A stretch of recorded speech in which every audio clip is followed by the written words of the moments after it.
Colmar, France, the fairy tale town that time forgot. Hidden in the heart of France's Alsace region, where vineyards stretch to the horizon and every breeze carries the scent of wildflowers and wine, lies a town that feels like a storybook come to life. Colmar, a place where time seems to pause, where every corner whispers tales of romance, artistry, and quiet wonder. Colmar isn't just a destination, it's a dream, painted in the soft, pastel hues of its half-timbered houses, reflected in the calm waters of its canals, and echoed in the laughter of people strolling through cobblestone streets that have seen centuries pass without losing their magic. As dawn breaks, the first light spills gently across the rooftops, brushing the centuries-old buildings with gold. The air is cool, kissed by the aroma of freshly baked croissants from a nearby boulangerie.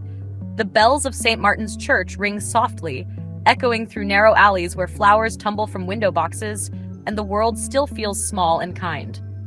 This is Colmar, often called La Petite Venice, or Little Venice, for its enchanting network of canals winding through the old quarter. But unlike Venice's grandeur, Colmar's charm lies in its intimacy. The water flows lazily under arched stone bridges, past homes painted in soft shades of mint, rose, and sunflower yellow. Ducks glide quietly, and locals wave to one another as they pass. It's easy to feel as if you've stepped into a painting. And in many ways you have. Because Colmar was the birthplace of Frédéric Auguste Bartholdi, the sculptor who created the Statue of Liberty. His childhood home still stands proudly here, now a museum honoring his life's work. It's poetic to think that the artist who gave the world a symbol of freedom was born in a town that itself embodies beauty and peace. As you wander, every street feels like a living artwork, meticulously preserved but never artificial. The timbered facades lean slightly, their wooden beams dark with age, their plaster bright with color. Hanging signs creak gently in the breeze, each one hand-painted and unique.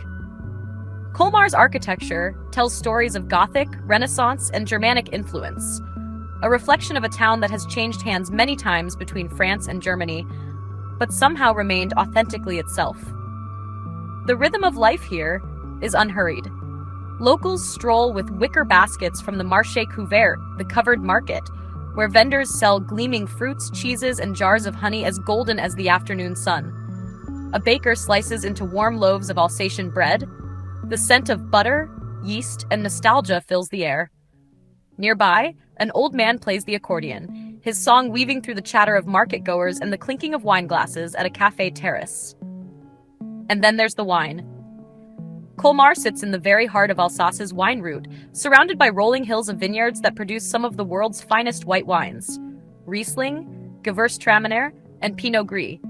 Crisp, floral, and touched by the terroir of this magical land. A short drive from town, the countryside unfolds like a painting. Vines tracing the hillsides, castles perched on distant ridges, and small villages with church steeples rising like brushstrokes on the horizon. In the golden hour, when sunlight filters through the leaves and the canal waters shimmer like glass, Colmar feels utterly unreal. You might find yourself in Little Venice, where flowers spill from balconies and small boats drift under stone bridges.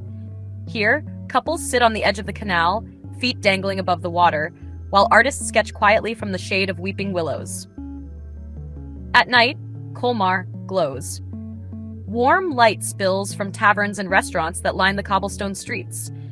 The scent of tarte flambée, Alsace's answer to pizza, thin and crisp with cream, onions, and bacon, fills the evening air.